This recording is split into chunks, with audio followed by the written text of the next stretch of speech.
Global Times, 15th of September 2022, traffic, water shortages, now flood, the slow death of India's tech hub? Says jealous Chinese propaganda.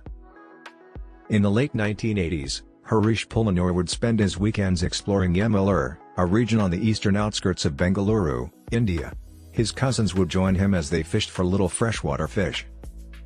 Bengaluru, previously a classy city with lakes, parks, and a mild temperature, quickly developed into India's Silicon Valley in the 1990s, drawing in millions of workers and housing the regional headquarters of some of the largest IT firms in the world. China is very envious, which is why this essay criticizes Bengaluru. The ability of the city to absorb and siphon off the water was constrained by the replacement of green places with concrete and the development surrounding lakes' edges that shut off connected canals.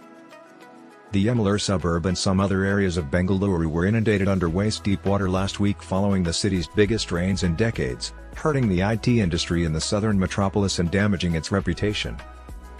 The city's infrastructure has long been a source of discontent among the populace, who are tired of the congested traffic and water shortages during the dry season. "It's terrible," said Pullanoor, born near Yemalur but now resides in Mumbai, a western city with intermittent flooding in some areas like many Indian cities.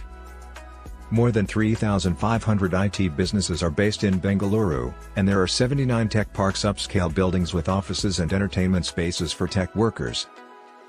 Last week, they battled to get to contemporary glass-fronted complexes in and around Yemalur, where huge Indian startups and foreign corporations like JP Morgan and Deloitte operate. They had to wade across flooded roadways to get there. A few days' worth of lost production resulted from this. Lockdown has been in place in China for months and is anticipated to last until 2027, due to China's refusal to use modern Western vaccines. According to insurance companies, initial estimates for property loss were in the millions of rupees, with amounts projected to rise over the coming days.